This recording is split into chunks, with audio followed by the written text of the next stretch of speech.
Esqueça Darkseid, esqueça os malignos doentes da quinta dimensão e esqueça até mesmo as mãos. A DC trouxe de volta um personagem que morreu anos atrás para encarar ninguém mais, ninguém menos que o Superboy Prime. E o que parecia uma luta desequilibrada se tornou algo humilhante para o Prime quando esse vilão mostrou seus novos poderes. O Manchester Black está mais poderoso do que nunca, e se você quiser saber como ele conseguiu poder para chegar no top tier da DC, continua aí que eu já vou te contar.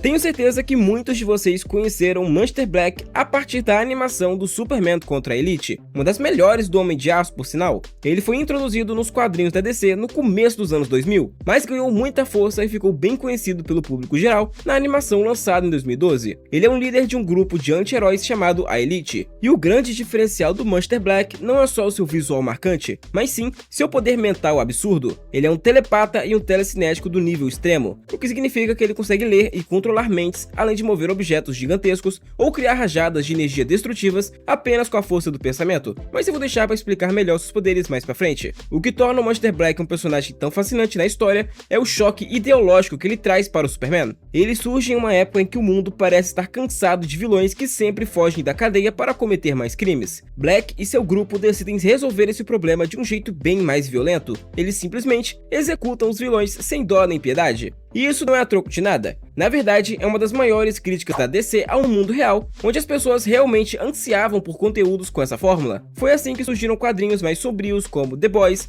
Legado de Júpiter, Invencível e Paralelos. Essa HQ do Superman mostra que o heroísmo clássico e o escoteiro ainda tinham espaço em uma sociedade que ansiava por uma justiça punitiva do que reconciliadora. Deixando claro que eu não estou fazendo juízo de valor nem nada do gênero, apenas estou explicando o que de fato motivou a história dessa HQ. No começo, o público e a mídia começam a amar o Manchester Black e o seu grupo, achando que ele é o herói que o mundo realmente precisa, alguém que faz o que tem que ser feito, ao contrário do Superman, que é visto como antiquado por se recusar a matar. Ele desafia o Superman a afirmar que a bondade e a esperança do Homem de Aço não funcionam mais no mundo moderno. E no clímax da história, o Superman decide dar uma lição inesquecível no Manchester e na Elite, mostrando o quão assustador seria se ele realmente decidisse agir sem regras e sem limites, cruzando a linha que o Manchester tanto defende. O confronto mostra que por trás de toda a marra e do discurso revolucionário, Manchester Black é alguém apenas frustrado e hipócrita, que usa seu poder para impor medo. Ele serve para mostrar que o verdadeiro heroísmo não está na crueldade ou em quem bate mais forte,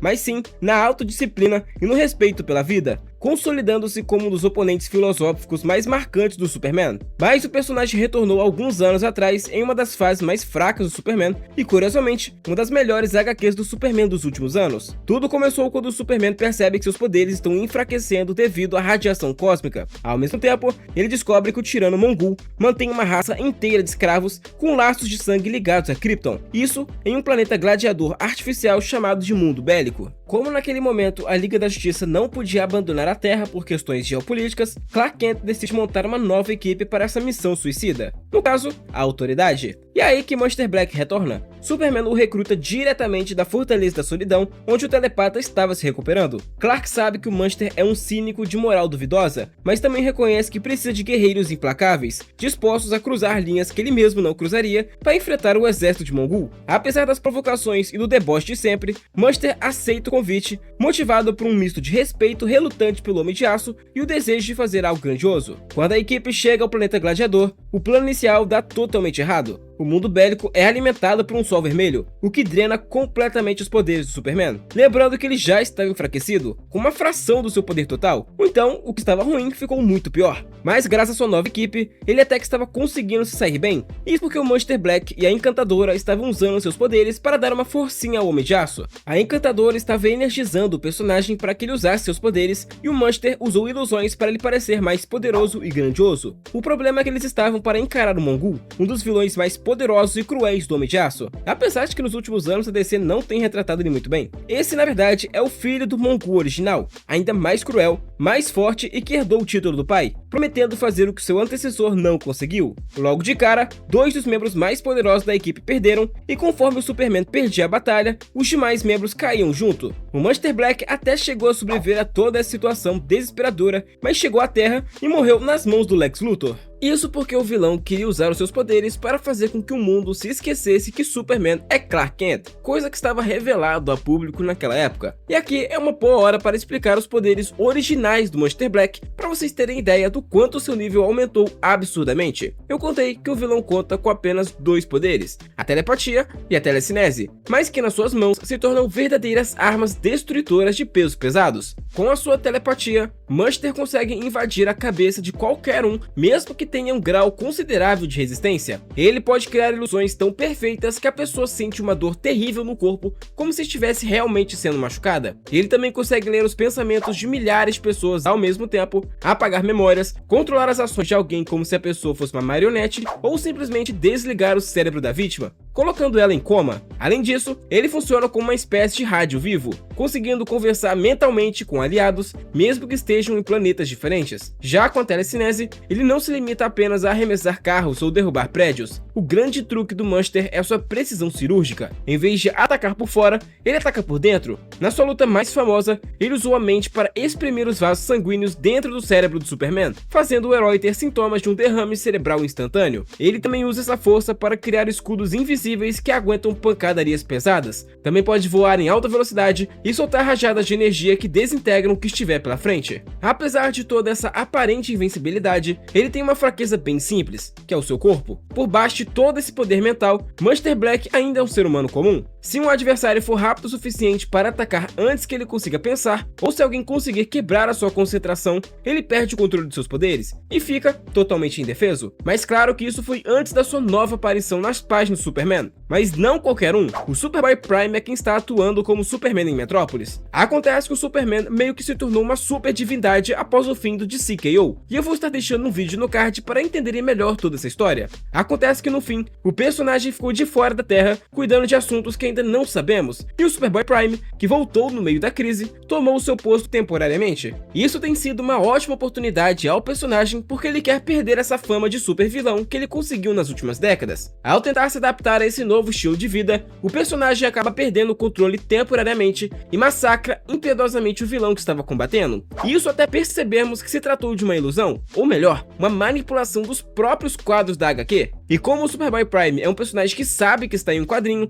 ele reconhece que algo está errado, mas não sabe dizer o que está acontecendo ou quem está por trás disso. No final da HQ, vemos que o responsável era na verdade o Monster Black, e o mais bizarro dessa volta do personagem é que agora ele consegue quebrar a quarta parede e sabe que está em uma HQ. Não apenas isso, como ele interage com o leitor, sabendo que estamos olhando diretamente para ele. E sua próxima aparição ocorreu na edição seguinte, quando o Superboy Prime estava ajudando Damian Wayne a salvar Gotham de uma bomba química do Cara de Barro. Após ter resolvido a situação, os quadros da própria HQ começam a mudar novamente e colocam Superboy Prime contra a Liga da Justiça. Enquanto ele atravessa o seu braço no peito do Besouro Azul, uma voz diz que ele não pode fugir do seu destino e que aquilo é quem ele realmente era. Mas o Superboy Prime só foi descobrir o que estava acontecendo e o culpado por tudo aquilo na edição seguinte. Ele estava saindo com seu novo interesse amoroso, quando de repente sua fala ficou embaralhada e ele começou a sentir muita dor. O personagem foi rapidamente retirado do quadro em que estava e foi para uma folha em branco, um espaço onde o escritor faz histórias com rascunhos e quadros pré-montados. Na teoria, ele foi parar dentro do próprio monitor primordial, que é onde os escritores escrevem a história. Mas como eles não utilizam esse termo dentro da HQ, eu também vou evitar.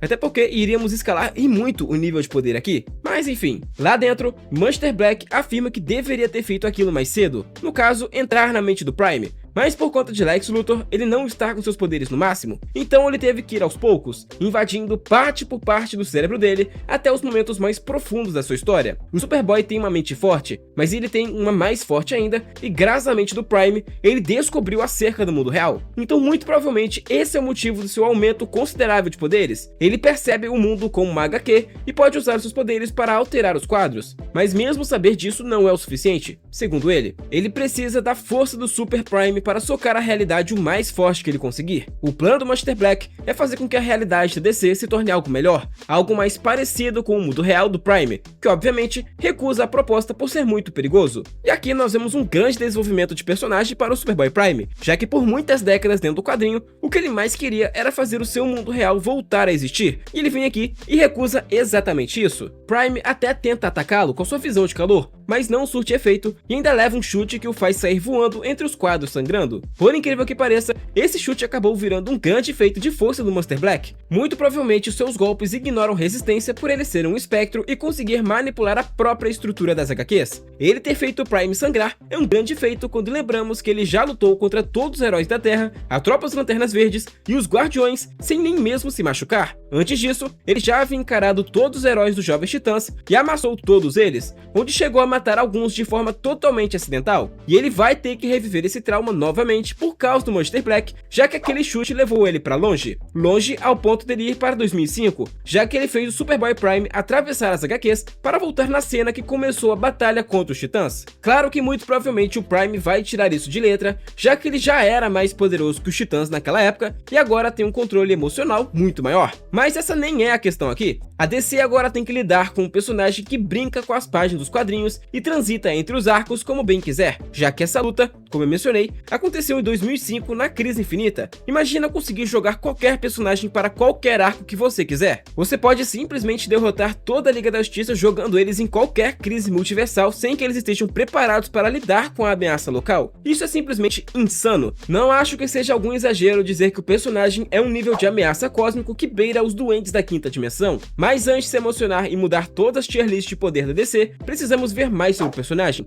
Como ele só tem 5 edições e mal apareceu nelas, ainda não sabemos exatamente qual é o seu nível real de força, ou se possui ou não algum limite, mas eu vejo ele como uma grande ameaça em potencial. E é justamente dessa forma que eu finalizo o vídeo de hoje. Se gostou já sabe, deixa o like embaixo e comenta qual é o seu super vilão favorito da DC, e se você acha que o Monster Black é capaz de encarar toda a Liga da Justiça agora, também manda para aquele seu amigo que não entende nada de quadrinhos e ajuda o canal a continuar crescendo. Valeu e até a próxima!